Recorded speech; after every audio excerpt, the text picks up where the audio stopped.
Hi hello നമസ്കാരം welcome to Vinee's kitchen. Good morning everyone. എന്തൊക്കെയുണ്ട് വിശേഷം? എല്ലാവരും സുഖമായിരിക്കണമെന്ന് വിശ്വസിക്കുന്നു. അപ്പോൾ ഇതാ ഒരു വീഡിയോയും കൂടി ഒരു വ്ളോഗും കൂടി നിങ്ങളുടെ മുന്നിൽ. ഇവിടെ എല്ലാവർക്കും അറിയാം, അടുത്ത ഒരു ഘട്ടത്തിലൂടെയാണ് നമ്മൾ പോയിക്കൊണ്ടിരിക്കുന്നത്. ഭയങ്കരമായിട്ടുള്ള സ്റ്റോം കാര്യങ്ങൾ, അതേമാതിരി തന്നെ ചുഴലിക്കാറ്റ്, പിന്നെ മഴ, ഭയങ്കരമായിട്ടുള്ള മഴ കാര്യങ്ങളിലൂടെയാണ് നമ്മൾ പോയിക്കൊണ്ടിരിക്കുന്നത്. സോ യെസ്, നമ്മൾ ഇതപ്പോൾ ഞാൻ ഈ വീഡിയോ റെക്കോർഡ് ചെയ്യല്ല, ഞാൻ വോയിസ് ഓവർ കൊടുക്കുന്നത് ഞാൻ വ്യാഴാഴ്ച വൈകുന്നേരമാണ്. ഇപ്പോൾ ഇന്ന് രാത്രി, നിങ്ങൾക്ക് നാളെ രാവിലെയാണ് ഇത് വരാൻ പോകുന്നത്. അപ്പോൾ ഇന്ന് രാത്രി 2 മണിയോട് കൂടിയിട്ട് ശക്തമായ മഴയാണ് ഇവിടെ എക്സ്പീരിയൻസ് ചെയ്യാൻ പോകുന്നത് എന്നുള്ളത് ബ്രേസ് യുവർ സെൽഫ് എന്നാണ് പറഞ്ഞിരിക്കുന്നത്. അതിനനുസരിച്ചിട്ടുള്ള രീതിയിൽ എല്ലാം പ്രിപ്പയർ ചെയ്തിട്ടുണ്ട്. ഭയങ്കര കാറ്റ് വീശുണ്ട്. എൻ്റെ സൂര്യകാന്തിയൊക്കെ പൊട്ടി വീണൂന്നേ, ഒന്നും ചെയ്യാൻ പറ്റാത്തൊരവസ്ഥയിലൂടെയാണ് പോയിക്കൊണ്ടിരിക്കുന്നത്. നമ്മൾ എത്ര കെയർഫുള്ളായി ഇരുന്നാൽ കൂടിയിട്ടും ആ അടിക്കണ കാറ്റ് നമുക്കൊന്നും ചെയ്യാൻ പറ്റാത്ത ലെവലിലാണ് പോയിക്കൊണ്ടിരിക്കുന്നത്. ബട്ട് യെസ്, നമ്മളെല്ലാം അതിനനുസരിച്ചിട്ടുള്ള മെയിൻ്റെനൻസും കാര്യങ്ങളും, നമ്മൾ അതിന് വേണ്ട പ്രിക്കോഷൻസും കാര്യങ്ങളും എല്ലാം എടുത്തിട്ടുണ്ട്. എല്ലാം സേഫാണ്, ഒന്നും കുഴപ്പമൊന്നുമില്ല, പേടിക്കാനോ പിടിക്കാനോ ഒന്നുമില്ല. നമ്മളവർ പറയുന്ന രീതിയിൽ ഫോളോ ചെയ്യുക. എന്താ കാര്യം എന്ന് വെച്ചാൽ, പോയ പ്രാവശ്യം തന്നെ, അതായത് ഈ ഒരു മഴയുടെ പ്രത്യേകത എന്താണെന്ന് വെച്ചാൽ, കുറച്ച് നേരെ ആ മഴ നിൽക്കൂ, ആ നിൽക്കുന്ന സമയം കൊണ്ട് ഉണ്ടാവുന്ന ക്വാണ്ടിറ്റി ഓഫ് വാട്ടർ എന്ന് പറയുന്നത് കുറച്ച് കൂടുതലായിരിക്കും. അതാണ് ഇപ്പോൾ അത്രയും അവർ കെയർഫുൾ ആയിരിക്കണം എന്ന് പറയണത്. ഇതിൽ നമ്മുടെ കിളി, ഞാൻ അന്ന് നിങ്ങൾക്ക് കാണിച്ചു തന്നില്ലേ, അത് വന്നിട്ട് ഹമ്മിങ് ബേർഡ് ആയിരുന്നു. ഓക്കെ, ആ ഹമ്മിങ് ബേർഡിൻ്റെ കൂടാണ് അത് കെട്ടിയിട്ടുണ്ടായിരുന്നത്. അമ്മക്കിളി പറന്ന് പോകുന്നത് നമുക്ക് കാണാമായിരുന്നു. ഇപ്പോഴാണ് നമ്മളതിൽ ശരിക്കും പറഞ്ഞു കഴിഞ്ഞാൽ 3 മുട്ട അതിലിട്ടിട്ടുണ്ട് അമ്മക്കിളി. ഇനിയിപ്പോൾ നമ്മുടെ കുട്ടിച്ചെല്ലംസിനെ, 3 കുട്ടിച്ചെല്ലംസിനെ വെയിറ്റ് ചെയ്യുന്ന സമയമാണ് ഇനി ഞങ്ങളുടെ സമയം. അതിൻ്റെ ഇടയിൽ കൂടെ ഒരു കാറ്റടിക്കുന്ന സമയത്ത്, അതേമാതിരി തന്നെ ഈ ഒരു മഴയത്ത് ഇത് പ്രൊട്ടക്റ്റ് ചെയ്യണം എന്നുള്ളത് എൻ്റെ മനസ്സിൻ്റെ ഉള്ളിൽ ഒരുപാട് കയറിക്കൂടിയിരിക്കുന്ന ഒരു കാര്യമാണ്. എനിക്ക് ഭയങ്കര ടെൻഷനായിരുന്നു, എങ്ങനെയാണ് ഇവരെ പ്രൊട്ടക്റ്റ് ചെയ്യാൻ പോകുന്നത് എന്നുള്ളത്. താൽക്കാലികമായിട്ടുള്ള രീതിയിൽ ഞാൻ ഇപ്പോൾ തൽക്കാലം അവിടെ കവറൊക്കെ വെച്ച് കെട്ടിക്കൊടുത്തിട്ടുണ്ട്. അതായത് വെള്ളം ഡയറക്റ്റായിട്ട് അതിൻ്റെ ഉള്ളിലേക്ക് വീഴാത്ത പോലെ. പക്ഷേ അട്ടിക്കാൻ പോണ കാറ്റിന് ഇതൊക്കെ എവിടെ പിടിച്ച് നിൽക്കുന്നൊന്നും എനിക്കറിയില്ല. പക്ഷേ എൻ്റെ ഒരു സമാധാനത്തിന് ഞാനത് ചെയ്തു. എന്താ കാര്യം എന്ന് വെച്ചാൽ, എനിക്കൊരു സമാധാനം കിട്ടുന്നുണ്ടായിരുന്നില്ല. ഇനി ശരി, രാവിലത്തെ ആ കലാപരിപാടികളൊക്കെ കാണിച്ചു തന്നു നിങ്ങൾക്ക്. ഇനി നമുക്ക് നേരിട്ട് പോവാം അടുക്കളയിൽ. ബിക്കോസ് ഇന്ന് ബാക്ക് ടു ബാക്ക് കുക്കിംഗ് ആയിരുന്നു. എന്താ കാര്യം എന്ന് വെച്ചാൽ, ഞാൻ ഫ്രൈഡേ ആൻഡ് സാറ്റർഡേ റിസ്ക് എടുക്കാതെ ഇരിക്കുകയാണ്. സോ ഞാൻ catering service Friday and Saturday ഇല്ല എന്ന് എല്ലാവരോടും പറഞ്ഞിരിക്കുകയാണ്. ബിക്കോസ് എന്താ വെച്ചാൽ, ഒന്നാമത്തെ കാര്യം, ഈ മഴയത്തെ ആൾക്കാർക്ക് വരാൻ പറ്റില്ല. രണ്ടാമത്തത്, എനിക്കൊരു പ്രോമിസ് ചെയ്ത പോലെ ഡെലിവറി കൊടുക്കാൻ പറ്റില്ല. സോ അതിനെക്കാട്ടിലും ഭേദം എന്താണെന്ന് വെച്ചാൽ, എല്ലാവരും അടുത്തും പറഞ്ഞു, ലൈക്ക് ഫ്രൈഡേ ആൻഡ് സാറ്റർഡേ വിനീസ് കിച്ചൺ വർക്ക് ആവുന്നതല്ല. നിങ്ങൾക്ക് എന്തെങ്കിലും ആവശ്യം ഉണ്ടെന്നുണ്ടെങ്കിൽ വ്യാഴാഴ്ചയോട് കൂടിയിട്ട് നിങ്ങൾ പറയണം. ഇനി റെസ്യൂം ചെയ്യുന്നത് സൺഡേ ആയിരിക്കും എന്ന് നമ്മൾ പറഞ്ഞതുകൊണ്ട് തന്നെ എനിക്ക് ബാക്ക് ടു ബാക്ക് ഓർഡേഴ്സ് ആയിരുന്നു. അപ്പോൾ ബാക്ക് ടു ബാക്ക് ഓർഡേഴ്സിൽ നമ്മൾ രാവിലെ തന്നെ, അതായത് ഡിഫറെൻറ്റ് ക്ലയൻസ്, ഡിഫറെൻറ്റ് ആവശ്യങ്ങൾ, അങ്ങനെയാണ് ഇപ്പോൾ വിനീസ് കിച്ചൺ വർക്ക് ചെയ്തുകൊണ്ടിരിക്കുന്നത്. എന്താ വെച്ചാൽ, നമ്മൾ ഒരു പെർട്ടിക്കുലർ നേരത്തേക്കുള്ള ആഹാരം മാത്രമല്ല പ്രൊവൈഡ് ചെയ്യുന്നത്, നമ്മൾ ഒരാഴ്ചത്തേക്കുള്ളത്, നമ്മൾ 10 ദിവസത്തേക്കുള്ളത്, അങ്ങനെയൊക്കെയാണ് പ്രൊവൈഡ് ചെയ്തുകൊണ്ടിരിക്കുന്നത്. അതുകൊണ്ട് തന്നെ ഓരോ ക്ലയൻസിനും എന്താണോ വേണ്ടത് അതിനനുസരിച്ചിട്ടുള്ള രീതിയിൽ നമ്മൾ മീൽ പ്ലാൻ ചെയ്ത് കൊടുക്കുന്ന പോലെയാണ് ചെയ്യുന്നത്. എന്നാൽ പിന്നെ ഡെയിലി മീൽസ് ഉണ്ടോ എന്ന് ചോദിച്ചു കഴിഞ്ഞിട്ടുണ്ടെങ്കിൽ, നിങ്ങൾക്ക് ഡെയിലി മീൽസ് നിങ്ങൾ ബുക്ക് ചെയ്യണമെങ്കിൽ നമ്മൾ ഡെയിലി മീൽസും നിങ്ങൾക്ക് ഉണ്ടാക്കി തരും. സോ ഇപ്പോൾ നിങ്ങൾ കണ്ടുകൊണ്ടിരിക്കുന്നത് എന്താണെന്ന് വെച്ചാൽ, ഒരു ക്ലയൻറ്റിന് വേണ്ട കംപ്ലീറ്റ് സംഭവങ്ങളാണ് നമ്മളിപ്പോൾ ചെയ്തുകൊണ്ടിരിക്കുന്നത്. ഇടിയാപ്പമാണ് ഞാൻ ഉണ്ടാക്കിക്കൊണ്ടിരിക്കുന്നത്. ഇതിപ്പോൾ നിങ്ങളുടെ അടുത്ത് പറഞ്ഞു തരേണ്ട ആവശ്യമൊന്നുമില്ലല്ലോ. ഇടിയാപ്പം സാധാരണ പോലെ നമ്മൾ എങ്ങനെയാണോ ഇടിയാപ്പം ഉണ്ടാക്കാറ് അതുപോലെ തന്നെയാണ് ഉണ്ടാക്കുന്നത്. സോ ഒരുപാട് പേരുടെ സംശയമാണ്, ലൈക്ക് എന്താ പറയുക, എങ്ങനെയാണ് വിനി നമ്മൾ ഓർഡർ ചെയ്യേണ്ടത് എന്നുള്ളതൊക്കെയാണ് ചോദിക്കുന്നത്. അപ്പോൾ എങ്ങനെയാണ് ഓർഡർ ചെയ്യുന്നതെന്ന് ചോദിക്കണമെന്ന്, നിങ്ങൾക്കിപ്പോൾ എന്താ വേണ്ടതെന്ന് നിങ്ങൾക്ക് അറിയാമല്ലോ. നിങ്ങളിപ്പോൾ എൻ്റെ അടുത്ത് പറയണം, വിനി ഒരു 3 ദിവസത്തേക്കുള്ള ഫുഡ് വേണം, അതിൽ ഞങ്ങൾക്ക് 4 കറി വേണം, ഞങ്ങൾ കൂടുതലും ഉപ്പേരികളും തോരനുകളൊക്കെ കഴിക്കുന്ന ആൾക്കാരാണ്, അപ്പോൾ 4 കറി വേണം, 5 തോരൻ വേണം, മെഴുക്ക് വരട്ടി വേണം എന്നുള്ള ഒരു ജനറൽ ഐഡിയ മാത്രമാണ് നിങ്ങൾ എൻ്റെ അടുത്ത് കമ്മ്യൂണിക്കേറ്റ് ചെയ്യുന്നത്. അപ്പോൾ അത് കഴിഞ്ഞിട്ട് അങ്ങനെ നമ്മുടെ കമ്മ്യൂണിക്കേഷൻ അവിടുന്ന് തുടങ്ങുന്ന സമയത്ത് ആസ് എ ഷെഫ് ഞാൻ പിന്നെ നിങ്ങളുടെ അടുത്ത് ചോദിക്കുന്ന ഓരോ കാര്യങ്ങളും നിങ്ങളുടെ പ്രിഫറൻസസ് ആയിരിക്കും. അപ്പോൾ നിങ്ങൾ മെഴുക്ക് വരട്ടി ഒരു 4 പറയുമ്പോൾ നമ്മൾ അതിനനുസരിച്ചിട്ടുള്ള നിങ്ങളുടെ ഇഷ്ടങ്ങളെല്ലാം കണക്കിലെടുത്തിട്ടുള്ള താല്പര്യങ്ങളെല്ലാം കണക്കിലെടുത്തിട്ടുള്ള മെനു ആയിരിക്കും നമ്മൾ ചാർട്ട് ചെയ്ത് നിങ്ങൾക്ക് തരുന്നുണ്ടാവുക. അപ്പോൾ അങ്ങനെയാണ് നമ്മളൊരു മെനു സെറ്റ് ചെയ്യുന്നത്. അങ്ങനെ സെറ്റ് ചെയ്ത് കഴിഞ്ഞിട്ടുണ്ടെന്നുണ്ടെങ്കിൽ അന്നത്തെ ദിവസം നിങ്ങൾക്ക് വേണ്ടിയിട്ട് മാത്രം ഉണ്ടാക്കുന്നതായിരിക്കും ഭക്ഷണങ്ങൾ. ക്വാണ്ടിറ്റി നിങ്ങൾ പറയുന്ന പോലെ തന്നെയായിരിക്കും. അതായത് വളരെ ചെറിയ ക്വാണ്ടിറ്റി ഒന്നും നമുക്ക് അക്കോമഡേറ്റ് ചെയ്യാൻ പറ്റില്ല. പക്ഷേ എന്താണ് പറയുക, യെസ്, ഒരു 5 ദിവസത്തേക്ക് വേണം എന്നൊക്കെ പറയുകയാണെന്നുണ്ടെന്നുണ്ടെങ്കിൽ ഡെഫിനറ്റ്ലി നമ്മൾ നിങ്ങൾക്ക് വേണ്ടത് ഫുള്ളായിട്ട് നമ്മൾ ഉണ്ടാക്കി തരുന്നതായിരിക്കും. സോ ഇതുപോലെയാണ് പല ആൾക്കാരും പലതും ഓർഡർ ചെയ്യുന്നത്, പല രീതിയിൽ എടുത്തിട്ട് പോകുന്നത്. അപ്പോൾ ചില ആൾക്കാർ നമ്മളടുത്ത് ഡയറക്റ്റായിട്ട് തന്നെ പറയും ഇന്ന സംഭവങ്ങളൊക്കെ, ഫോർ എക്സാമ്പിൾ സാമ്പാർ, കൂട്ടാൻ, മെഴുക്ക് വരട്ടി, ഒരു സലാഡ്, അങ്ങനെ നിങ്ങൾ ഒരു മൺഡേ എന്ന് എഴുതിക്കോളൂ. അപ്പം നമ്മൾ അങ്ങനെ എഴുതിയിട്ട് തന്നെ കൊടുക്കും. ഇതിപ്പോൾ ഫോർ എക്സാമ്പിൾ ഒരു ക്ലയൻറ്റിൻ്റെ ഓർഡറാണ്. അവർക്ക് എന്തൊക്കെയാണ് 4 ദിവസത്തേക്ക് വേണ്ടതെന്ന് നോക്കുകയാണെന്നുണ്ടെങ്കിൽ ഇടിയാപ്പം അവരെടുത്തിട്ടുണ്ടായിരുന്നു. 60 പീസ് ഇടിയാപ്പമാണ് അവരെടുത്തിട്ടുണ്ടായിരുന്നത്. അതേമാതിരി തന്നെ അവർ അതിന് വേണ്ടിയിട്ട് എടുത്തിട്ടുണ്ടായിരുന്നത് ചിക്കൻ സ്റ്റൂ ആണ്. അപ്പോൾ ഇതിപ്പോൾ ഈ ഒരു 60 പീസ് ഇടിയാപ്പത്തിനുള്ള സ്റ്റൂ ആണോ ചോദിച്ചാൽ അല്ല, അവർക്ക് അതല്ലാതെ ദോശയ്ക്കും വേണമെന്നായിരുന്നു. പിന്നെ ഒരു 2 ദിവസം അവർക്ക് കഴിക്കുന്ന പോലെ മഷ്റൂം, വളരെ എരിവ് കമ്മിയായിട്ടുള്ള രീതിയിൽ സ്പൈസ് ഇട്ടിട്ടുള്ള, അതേമാതിരി ഈ ഒരാഴ്ചത്തേക്ക് അവർക്ക് കഴിക്കാൻ പാകത്തിനുള്ള സലാഡ്, അതും വിനീസ് കിച്ചൻ്റെ ഗ്രീൻ സാലഡ് വളരെ ഫേമസ് ആയിട്ടുള്ള ഗ്രീൻ സാലഡാണ്. അതിൻ്റെ കൂടെ തന്നെ നമ്മൾ സെപ്പറേറ്റ് ആയിട്ട് നമ്മുടെ സാലഡ് ഡ്രസ്സിങ് കൊടുക്കും.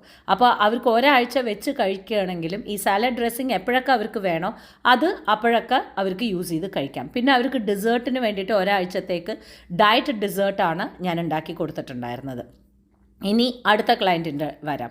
അടുത്ത ക്ലയൻറ്റിന് വേറെ ഒന്നും ആവശ്യമില്ല, അവർക്ക് കൂട്ടാനുകളാണ് കുറച്ച് കൂടുതൽ ആവശ്യം എന്ന് പറയുന്നത്. അതായത് സൈഡ്സിനെ ഹെൽപ്പ് ചെയ്യാൻ പറഞ്ഞിട്ടുണ്ടായിരുന്നു. അപ്പോൾ സൈഡിൽ എന്തൊക്കെയാണെന്ന് നോക്കുകയാണെന്നുണ്ടെങ്കിൽ പ്യുവർ വെജിറ്റേറിയൻ ആണ്. അതിൽ സൈഡ്സിൽ എന്തൊക്കെയാണ് ഞാൻ ചെയ്തതെന്ന് നോക്കുകയാണെന്നുണ്ടെങ്കിൽ വെജിറ്റബിൾ മാംഗോ കറി, ഓക്കെ, കപ്പ അതവർക്ക് വേണമെന്ന് പറഞ്ഞിട്ടുണ്ടായിരുന്നു. അതേമാതിരി തന്നെ കുറുമ, വെജിറ്റബിൾ കുറുമ വേണമെന്ന് പറഞ്ഞിട്ടുണ്ടായിരുന്നു. അവിയൽ വേണമെന്ന് പറഞ്ഞിട്ടുണ്ടായിരുന്നു. അതായത് സൈഡുകളാണ് കേട്ടോളൂ. അപ്പോൾ creamy avial, Vinees kitchen creamy avial വേണം പറഞ്ഞിട്ടുണ്ടായിരുന്നു. അതേമാതിരി തന്നെ കട്ട്ലറ്റ്, വെജിറ്റബിൾ കട്ട്ലറ്റ്. ഇതെല്ലാം കൊണ്ടുപോയി കഴിഞ്ഞാൽ മാത്രമല്ല ഡെഫിനറ്റ്ലി അവർ ടേസ്റ്റ് ചെയ്ത് കഴിഞ്ഞാൽ നമ്മളുടെ അടുത്ത് ആൻസറൊക്കെ അപ്പം തന്നെ പറയുന്നതാണ്. ഇനി അടുത്ത ക്ലയൻറ്റിന് വരാം. ഇതൊക്കെ ബാക്ക് ടു ബാക്ക് ആയിട്ടുള്ള രീതിയിൽ നമ്മൾ കുക്ക് ചെയ്ത് പോയിക്കൊണ്ടിരിക്കുന്ന ഒരു സംഭവമാണ്. അപ്പോൾ ഇതൊക്കെ ടൈം മാനേജ്മെൻറ്റിലൂടെ നമ്മൾ മാനേജ് ചെയ്ത് കൊണ്ടുപോകുന്ന സംഭവങ്ങളാണ്. പ്ലസ് ആൾക്കാർ ഡിഫറെൻറ്റ് ടൈമിങ്ങിൽ വന്ന് എടുത്തിട്ട് പോകുന്ന ആൾക്കാരാണ്. ഇനി ഓരോന്നായിട്ട് നമുക്ക് നോക്കാം. എഗ് പഫ് ഉണ്ട്, അതേമാതിരി തന്നെ വെജിറ്റബിൾ പഫ് ഉണ്ട്. ഇത് ചിക്കൻ കീമയാണ്. ഇതൊരു നോർത്ത് ഇന്ത്യൻ സ്റ്റൈലിലാണ് ഉണ്ടാക്കിയിരിക്കുന്നത്. കീമ വിത്ത് ഗ്രീൻ പീസ്, ചിക്കൻ കീമ വിത്ത് ഗ്രീൻ പീസ് ആണ് ഉണ്ടാക്കിയിരിക്കുന്നത്. പിന്നെ നമുക്ക് വെജിറ്റബിൾ ബിരിയാണി ഉണ്ട്, നല്ല അടിപൊളി വെജിറ്റബിൾ ബിരിയാണി ഉണ്ട്. അതിൽ സോയയൊക്കെ ഇട്ടിട്ടുള്ള ബിരിയാണിയാണ്. അത് കഴിഞ്ഞതിന് ശേഷം പിന്നെ നമ്മൾ അതിന് വേണ്ടിയിട്ടുള്ള എന്താണ് പറയുക സലാഡ്, അതായത് തൈരിൽ ഉള്ളിയും തക്കാളി ഇട്ടിട്ട്, പിന്നെ നല്ല എന്താണ് പറയുക നമ്മുടെ ചിക്കൻ കറി, ഉരുളക്കിഴങ്ങ് ഇട്ടിട്ടുള്ള ചിക്കൻ കറി, അതൊക്കെയായിരുന്നു അവരെടുത്തിട്ട് പോയത്. അടുത്ത ക്ലയൻറ്റ്, അപ്പോൾ ഡിഫറെൻറ്റ് ക്ലയൻസിനാണ്. അപ്പോൾ അടുത്ത ക്ലയൻറ്റിന് എന്തൊക്കെയാണ് വേണ്ടതെന്ന് നോക്കുകയാണെന്നുണ്ടെന്നുണ്ടെങ്കിൽ കൊറിയൻ ബൺസ് വേണമായിരുന്നു, മെതുവട വേണമായിരുന്നു, അതേമാതിരി തന്നെ ദാൽ പാലക്, പിന്നെ നമ്മുടെ ചെറുപയർ തേങ്ങാപ്പാൽ ഒഴിച്ച കറി, പിന്നെ ചീര തോരൻ, വെണ്ടയ്ക്ക ഉപ്പേരി, അങ്ങനെ ഉള്ള സംഭവങ്ങളൊക്കെയാണ്. സോ ഓരോരുത്തരും എത്രയും പെട്ടെന്ന് ഈ ഒരു 3 ദിവസം ഞാൻ ഇല്ലാത്തതുകൊണ്ടും വിനീസ് കിച്ചൺ വർക്ക് ചെയ്യാത്തതുകൊണ്ടും അതിനനുസരിച്ചിട്ടുള്ള രീതിയിൽ അവർ പ്ലാൻ ചെയ്തിട്ട് അവർക്ക് വേണ്ട കാര്യങ്ങളെല്ലാം തന്നെയാണ് ഇതുപോലെ നമ്മളുടെ അടുത്ത് ചോദിക്കുന്നത്. സോ ഇങ്ങനെയാണ് എൻ്റെ ഒരു ദിവസം, വളരെ ബിസി ആയിട്ടുള്ള ഒരു ദിവസം ഉണ്ടാവുക. സോ ഇത് നിങ്ങളുടെ കൂടെ പങ്കുവെച്ചതിൽ ഒരുപാട് സന്തോഷം. എല്ലാം തന്നെ അതാത് സമയങ്ങളിൽ നമ്മൾ ഡെലിവറി കൊടുത്തുകൊണ്ട് തന്നെ ഇരിക്കുന്നത്. ഇത് സോയ ചങ്ക്സിൻ്റെ ഡ്രൈ ആയിട്ടുള്ള ഗ്രേവിയാണ്. ഇതൊക്കെ ഞാൻ വിനീസ് കിച്ചണിൽ ഇട്ടിട്ടുണ്ട് കേട്ടോളൂ. സോ ഇതുപോലെയാണ് പലതും നമ്മൾ ചെയ്ത് കറക്റ്റായിട്ട് ആ സമയത്തിന് നമ്മൾ കൊടുക്കുന്നത്. അപ്പോൾ അതെല്ലാം അവർ എടുത്തിട്ട് പോയി. ഇനി വൈകുന്നേരം ഏറ്റവും ലാസ്റ്റ് ഓർഡർ എനിക്ക് ഉണ്ടായിരുന്നത് എന്താണെന്ന് വെച്ചാൽ സിന്ധി കടി ഉണ്ടാക്കി തരാൻ പറ്റുമോ എന്ന് ചോദിച്ചിട്ടുണ്ടായിരുന്നു. 4 ലിറ്റർ. അങ്ങനെ നമ്മൾ സിന്ധി കടി ഉണ്ടാക്കുകയാണ്. യൂട്യൂബിൽ മലയാളത്തിൽ സിന്ധി കടി എവിടെയും തന്നെ നിങ്ങൾക്ക് കാണാൻ പറ്റില്ല. സോ ഞാൻ നിങ്ങൾക്ക് പഠിപ്പിച്ച് തരാം. ഒരു പാനിൽ നമ്മൾ ആദ്യം തന്നെ വഴുതിനിങ്ങ ഒന്ന് വഴറ്റാനിടുക. അതിലേക്ക് പിന്നെ അത് അവിടെ വഴറ്റിക്കൊണ്ടിരിക്കട്ടെ. അതിൽ വേറൊരു പാൻ വെക്കുക. എന്നിട്ട് വെളിച്ചെണ്ണയിൽ കടുക്, ജീരകം, ഉലുവ ഇടുക. എന്നിട്ട് നന്നായിട്ട് അതൊന്ന് ആവുന്ന സമയത്ത് അതിലേക്ക് കടലമാവ് ഇടുക. സിന്ധി കടി എന്ന് പറയുന്നത് അതായത് നമ്മുടെ സാമ്പാറിൻ്റെ വേറൊരു വേർഷനാണ്. ഓക്കെ, അപ്പോൾ ഇതിൽ പരിപ്പ് യൂസ് ചെയ്യുന്നില്ല, അതിന് പകരം കടലമാവാണ് യൂസ് ചെയ്യുന്നത്. അപ്പോൾ നമ്മൾ കടലമാവ് ഇട്ടിട്ട് നന്നായിട്ട് വറുക്കുക. അപ്പോൾ നല്ല മണം വരും.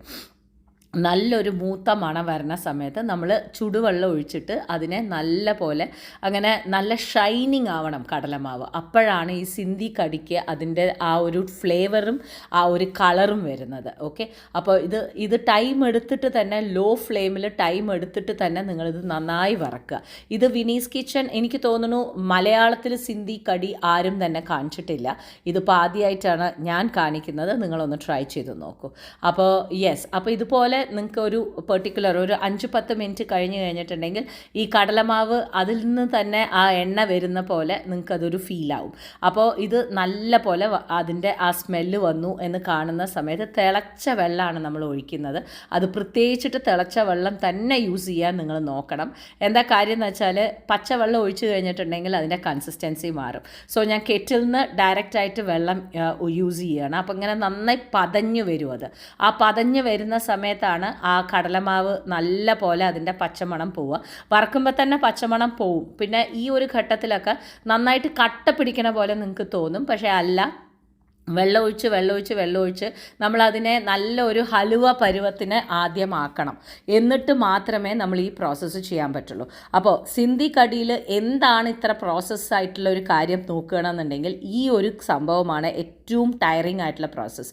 അതായത് ഈ ഒരു വറക്കാനുള്ള സമയവും ഈ വെള്ളം ഒഴിച്ചിട്ട് അതിനെ കട്ടയില്ലാതെ വളരെ സ്മൂത്ത് പേസ്റ്റ് ആയിട്ടുള്ള രീതിയിൽ അതിനെ എടുക്കുന്ന ഒരു പ്രോസസ്സാണ് സിന്ധി കടീനെ വളരെ വളരെ സ്പെഷ്യാലിറ്റി ആക്കുന്നത്.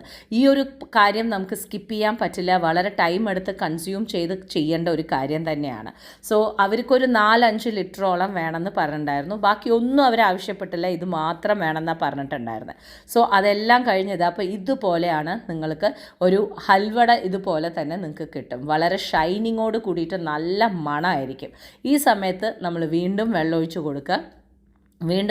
കൊടുത്തിട്ട് നിങ്ങൾക്ക് എത്രയാണോ വേണ്ടത് വെള്ളത്തിൻ്റെ ക്വാണ്ടിറ്റി, അത്രയും ലെവലിലേക്ക് നമുക്ക് ആക്കാൻ പറ്റും. അപ്പോൾ സിന്ധി കടി പൊതുവെ ഭയങ്കര കുറാന്നൊന്നും ഉണ്ടാവില്ല. It will be little watery.